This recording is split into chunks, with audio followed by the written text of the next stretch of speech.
Hello friends, welcome to our channel Books4u. Today we will listen a short story written by Rabindranath Tagore.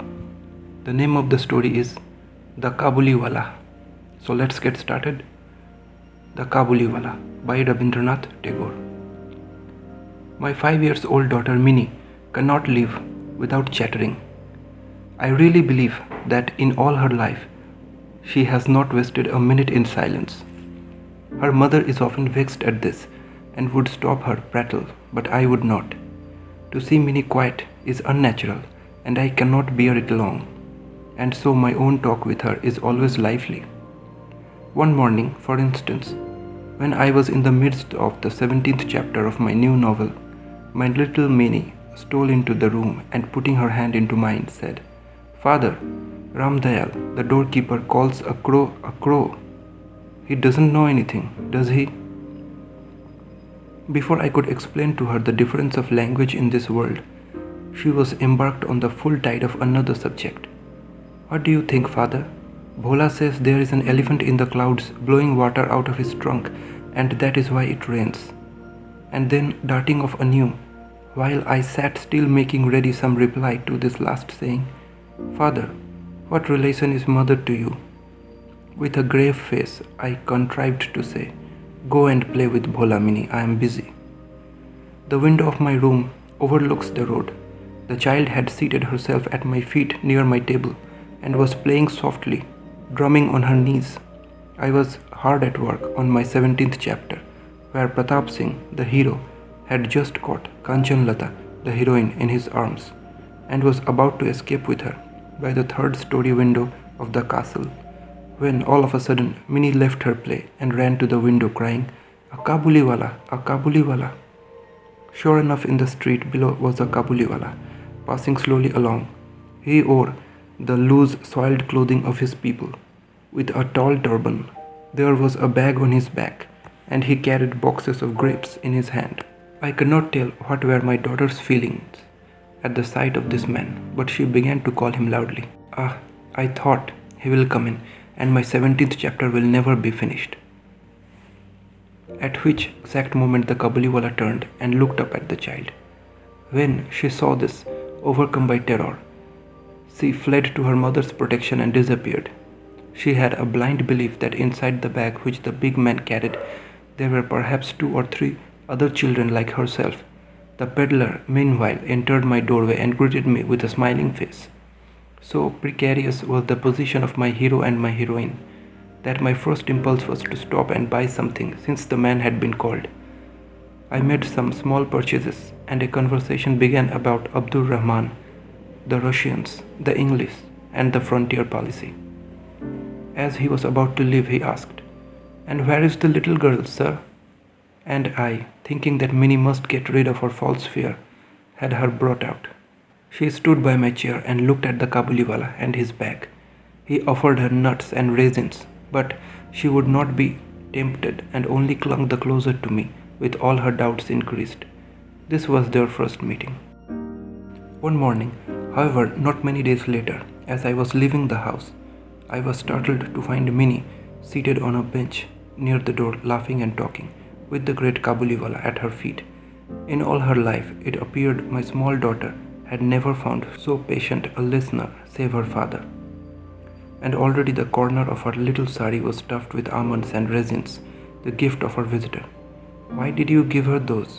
I said, and taking out an 8 anna bit, I handed it to him. The man accepted the money without demur and slipped it into his pocket. Alas, on my return an hour later, I found the unfortunate coin has made twice its own worth of trouble. For the Kabuliwala had given it to Minnie, and her mother, catching sight of the bright round object, had pounced on the child with, "Where did you get that 8 anna bit?" "The Kabuliwala gave it to me," said Minnie cheerfully. "The Kabuliwala gave it to you?" cried her mother, much shocked. "Oh, Minnie, how could you take it from him?" I, entering at the moment, saved her from impending disaster and proceeded to make my own inquiries. It was not the first or second time I found that the two had met. The Kabuliwala had overcome the child's first terror by a judicious bribery of nuts and almonds, and the two were now great friends. They had many quaint jokes, which afforded them much amusement. Seated in front of him, looking down on his gigantic frame in all her tiny dignity, Minnie would ripple her face with laughter and begin, "Oh, Kabuliwala, Kabuliwala, what have you got in your bag?" And he would reply in the nasal accents of a mountaineer, "An elephant." Not much cause for merriment, and perhaps, but how they both enjoyed the fun. And for me, this child's talk with a grown-up man had always in it something strangely fascinating. Then the Kabuliwala, not to be behindhand, would take his turn. "Well, little one, and when are you going to the father-in-law's house?" Now most small Bengali maidens have heard long ago about the father-in-law's house, but we, being a little newfangled, had kept these things from our child, and Minnie at his question must have been a trifle bewildered. But she would not show it, and with ready tact replied, "Are you going there?" Amongst men of Kabuliwala's class, however, it is well known that the words father-in-law's house have a double meaning. It is a euphemism for jail, the place where we are well cared for, at no expense to ourselves. In this sense, would the sturdy peddler take my daughter's question? "Ah," he would say, shaking his fist at an invisible policeman, "I will thrash my father-in-law." Hearing this and picturing the poor discomfited relative, Minnie would go off into peals of laughter, in which her formidable friend would join. These were autumn mornings, the very time of year when kings of old went forth to conquest, and I, never stirring from my little corner in Calcutta, would let my mind wander over the whole world. At the very name of another country, my heart would go out to it, and at the sight of a foreigner in the streets, I would fall to weaving a network of dreams, the mountains, the glens, and the forests of his distant home, with his cottage in its setting, and the free and independent life of far-away wilds. Perhaps the scenes of travel conjure themselves up before me and pass and repass in my imagination all the more vividly because I lead such a vegetable existence that a call to travel would fall upon me like a thunderbolt. In the presence of this Kabuliwala, I was immediately transported to the foot of arid mountain peaks with narrow little defiles twisting in and out amongst their towering heights.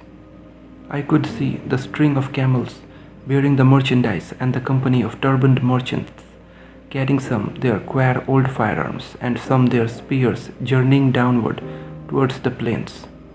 I could see, but at some such point Minnie's mother would intervene, imploring me to beware of that man. Minnie's mother is unfortunately a very timid lady. Whenever she hears a noise in the street or sees people coming towards the house, she always jumps to the conclusion that they are either thieves or drunkards or snakes or tigers or malaria or cockroaches or caterpillars. Even after all these years of experience, she is not able to overcome her terror. So, she was full of doubts about the Kabuliwala and used to beg me to keep a watchful eye on him. I tried to laugh her fear gently away, but then she would turn round on me seriously and ask me solemn questions. Were children never kidnapped? Was it then not true that there was slavery in Kabul? Was it so very absurd that this big man should be able to carry off a tiny child? I urged that, though not impossible, it was highly improbable. But this was not enough, and her dread persisted. As it was indefinite, however, it did not seem right to forbid the man the house, and the intimacy went on unchecked.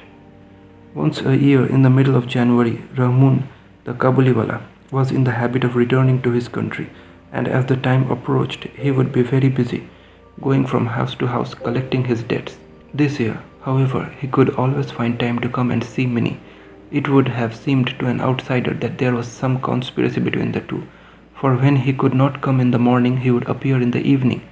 Even to me it was little startling now and then in the corner of a dark room suddenly to surprise this tall, loose-garmented, much bebagged man. But when Minnie would run in smiling with her, "Oh, Kabuliwala, Kabuliwala," and the two friends, so far apart in age, would subside into their old laughter and their old jokes, I felt reassured. One morning, a few days before he had made up his mind to go, I was correcting my proof sheets in my study. It was chilly weather. Through the window, the rays of the sun touched my feet, and the slight warmth was very welcome. It was almost 8 o'clock, and the early pedestrians were returning home with their heads covered. All at once, I heard an uproar in the street, and looking out, saw Rahman being led away, bound between two policemen, and behind them a crowd of curious boys. There were bloodstains on the clothes of the Kabuliwala, and one of the policemen carried a knife. Hurrying out, I stopped them and inquired what it all meant. Partly from one, partly from another, I gathered that a certain neighbor had owed the peddler something for a Rampuri shawl, but had falsely denied having bought it, and that in the course of the quarrel Ramun had struck him.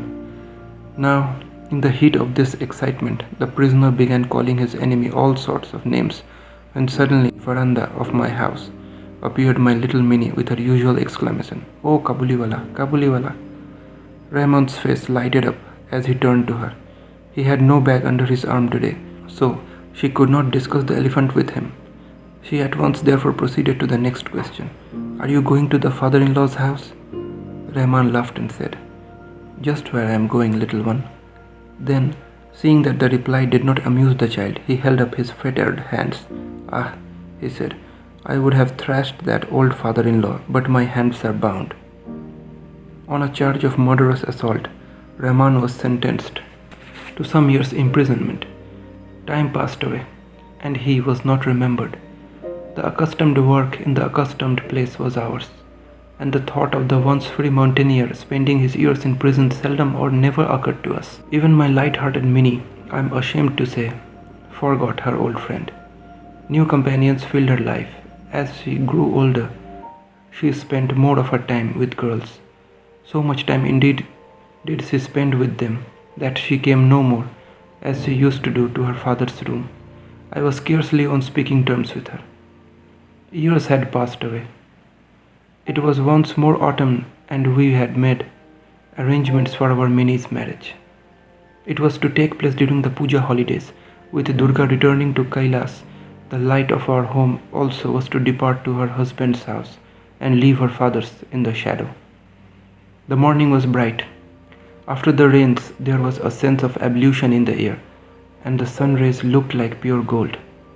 So bright were they that they gave a beautiful radiance even to the sordid brick walls of our Calcutta lanes. Since early dawn that day, the wedding pipes had been sounding, and at each beat my own heart throbbed. The wail of the tune Bhairavi seemed to intensify my pain at the approaching separation. My Minnie was to be married that night. From early morning, noise and bustle had pervaded the house. In the courtyard, the canopy had to be slung on its bamboo poles. The chandeliers, with their tinkling sound, must be hung in each room and veranda. There was no end of hurry and excitement. I was sitting in my study, looking through the accounts, when someone entered, saluting respectfully, and stood before me. It was Rahman, the Kabuliwala. At first I did not recognize him. He had no bag, nor the long hair, nor the same vigor that he used to have. But he smiled, and I knew him again. "When did you come, Rahman?" I asked him. "Last evening," he said. "I was released from jail." The words struck harsh upon my ears. I had never before talked with one who had wounded his fellow, and my heart shrank within itself when I realized this, for I felt that the day would have been better omened had he not turned up. "There are ceremonies going on," I said, "and I am busy. Could you perhaps come another day?" At once he turned to go, but as he reached the door, he hesitated and said, "May I not see the little one, sir, for a moment?" It was his belief that Minnie was still the same. He had pictured her running to him as she used, calling, "Oh, Kabuliwala, Kabuliwala." He had imagined too that they would laugh and talk together, just as of old. In fact, in memory of former days, he had brought, carefully wrapped up in a paper, a few almonds and raisins and grapes, obtained somehow from a countryman, for his own little fund was dispersed. I said again, "There is a ceremony in the house, and you will not be able to see anyone today." The man's face fell. He looked wistfully at me for a moment, then said, "Good morning," and went out. I felt a little sorry and would have called him back, but I found he was returning of his own accord. He came close up to my, holding out his offerings with the words, "I brought these few things, sir, for the little one. Will you give them to her?" I took them and was going to pay him, but he caught my hand and said, "You are very kind, sir. Keep me in your recollection. Do not offer me money. You have a little girl. I too have one like her in my own home. I think of her and bring fruits to your child, not to make a profit for myself." Saying this, he put his hand inside his big loose robe and brought out a small and dirty piece of paper. With great care, he unfolded this and smoothed it out with both hands on my table. It bore the photograph, not a drawing, the impressions of an ink-smeared hand laid flat on the paper. This touch of his own little daughter had been always on his heart, as he had come years after year to Calcutta to sell his wares in the streets. Tears came to my eyes. I forgot that he was a poor Kabuli fruit seller, while I was... But no, what was I more than he? He also was a father. That impression of the hand of his little Parvati in her distant mountain home reminded me of my own little Minnie. I sent for Minnie immediately from the inner apartment. Many difficulties were raised, but I would not listen. Clad in the red silk of her wedding day, with the sandal paste on her forehead, and adorned as a young bride, Minnie came and stood bashfully before me. The Kabuliwala looked a little staggered at the apparition. He could not revive their old friendship. At last he smiled and said, "Little one, are you going to your father-in-law's house?" But Minnie now understood the meaning of the word father-in-law, and she could not reply to him as of old. She flushed up at the question and stood before him with her bride-like face turned down. I remembered the day when the Kabuliwala and my Minnie had first met, and I felt sad. When she had gone, Rahman heaved a deep sigh and sat down on the floor. The idea had suddenly come to him that his daughter too must have grown in this long time, and that he would have to make friends with her anew. Assuredly, he would not find her as he used to know her, and besides, what might not have happened to her in these 8 years? The marriage pipes sounded, and the mild autumn sun streamed round us, but Rahman sat in the little Calcutta lane and saw before him the barren mountains of Afghanistan. I took out a banknote and gave it to him, saying, "Go back to your own daughter, Rahman, in your own country, and may the happiness of your meeting bring good fortune to my child." Having made this present, I had to curtail some of the festivities. I could not have the electric lights I had intended, nor the military band, and the ladies of the house were despondent at it. But to me the wedding feast was all the brighter for the thought that in a distant land a long-lost father met again with his only child. Thank you, friends. If you like the story, please consider hitting the like button and subscribe to our channel Books4u, and also comment and share. Thank you for listening.